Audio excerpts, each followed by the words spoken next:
Choisir une alimentation anti-inflammatoire. Bonjour et bienvenue dans cette vidéo qui va traiter d'un point essentiel de la santé, l'alimentation et l'alimentation anti-inflammatoire. Je suis David Maréchal et vous le savez, je vous accompagne pour vous aider à vivre une vie saine et équilibrée, à vous sentir bien dans votre esprit, dans votre corps. Aujourd'hui, on va parler d'un sujet qui fâche, celui de l'alimentation. En effet, je sais que peu de personnes acceptent de changer leur alimentation.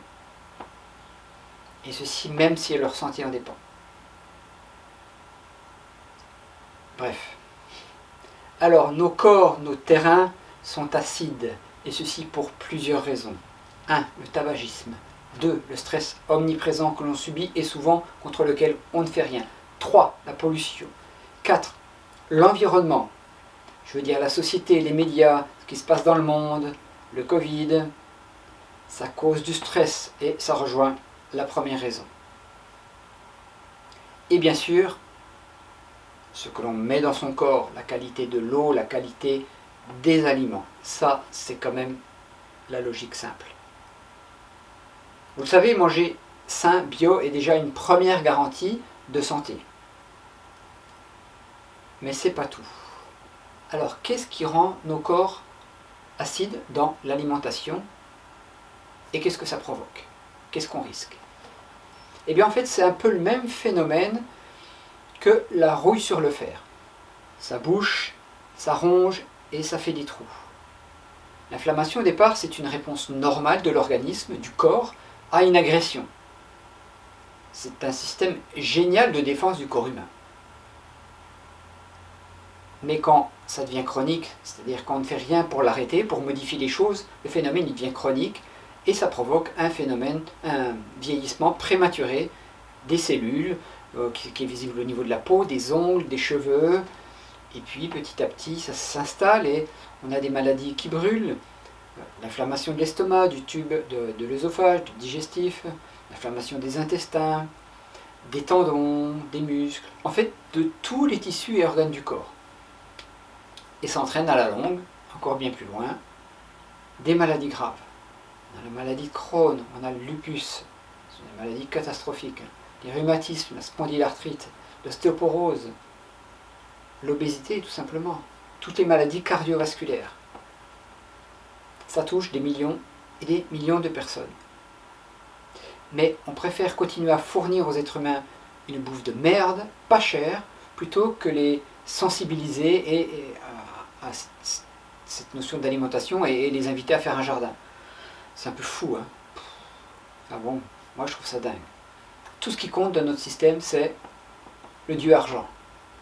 C'est qu'une petite partie de la population s'en mette plein les poches aux dépens de la majorité des gens, aux dépens de la santé des autres. Ça c'est grave. Je vais vous dire, je ne voudrais pas hériter de leur karma, ces gens-là. Alors, tous ces aliments qui rendent acides et qui nous tuent à petit feu, c'est quoi? L'excès de viande. La viande 2 fois par jour, c'est pas ok du tout. Même de la viande tous les jours, c'est trop pour moi. C'est vraiment pas nécessaire. Toute la bouffe de grande distribution, c'est de la merde. Tous les plats préparés avec des additifs dedans, en excès de sel, en excès de sucre, c'est acidifiant au possible. Vous savez, c'est pas difficile de préparer soi-même ses repas. Hein. Il suffit juste de s'y mettre et c'est une question d'organisation en fait, c'est pas très compliqué. Hein. Ensuite, les charcuteries, très acides, les laitages, les fromages, les céréales, surtout blanches, hein, c'est-à-dire raffinées. Bien sûr, parce que c'est mieux de manger des céréales complètes ou semi-complètes qu'entières. Ça déjà c'est mieux. Les céréales dans un repas, elles doivent être en proportion de 30%. Hein. C'est pas beaucoup 30% sur un repas. Et puis attention au sel et au sucre, ça acidifie l'organisme aussi. Bon ben, ça fait pas mal de trucs à réfléchir. Hein. Il faut y réfléchir sérieusement, vraiment. Et puis enfin, je vais vous parler de l'eau. Parce que je trouve qu'il n'y a pas beaucoup de bonnes solutions face à ce problème. Alors très, très souvent, l'eau de bouteille, comme l'eau du robinet, eh ben, elle est acide. Prenez une bandelette pH, testez-la, vous verrez. Alors on ne parle pas de la qualité de l'eau, hein, c'est un autre débat, des pesticides qu'on retrouve dedans, les résidus de pesticides, les résidus de médicaments, et j'en passe, on les retrouve en analyse hein, dans l'eau, vraiment. Hein. Et toutes les autres merdes, comme les métaux lourds, et trucs comme ça. Dans cette vidéo, je vous parle d'acidité seulement, de pH de l'eau. Hein. Ce qu'il faut savoir, c'est que sur une échelle d'acidité, c'est une eau à 7, elle est neutre. Hein. En dessous, elle est acide, au-dessus, elle est alcaline. Ce qui est important, c'est qu'une eau à 6, avec un pH de 6, elle n'est pas une fois plus acide qu'à 7, elle est 10 fois plus acide qu'à 7. Ça, on ne le sait pas. Hein. Et si elle est à 5, elle est 100 fois plus acide. De l'eau à 5, on n'en trouve pas, rassurez-vous. Hein. Mais de l'eau en bouteille à 6, il y en a. Regardez sur les étiquettes, c'est marqué, il y en a.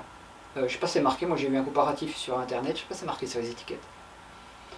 Je vous encourage à ne pas boire de l'eau de bouteille, parce qu'avec ces millions de bouteilles qu'on trouve, de tonnes de bouteilles qu'on trouve à la mer, ça fait chier quoi, c'est pas cool. Après, si vous en buvez, regardez sur l'étiquette, vérifiez, tapez le nom de la marque que vous achetez, regardez sur internet. J'ai trouvé qu'une solution pour boire une eau alcaline, c'est une fontaine qui coûte assez cher. Il n'y a pas beaucoup de bonnes solutions. Mais bon, quelle est la conclusion de cette vidéo?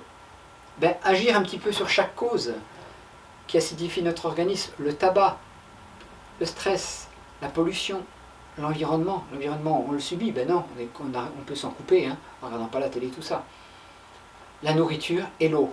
C'est une bonne piste de réflexion pour améliorer sa qualité de vie.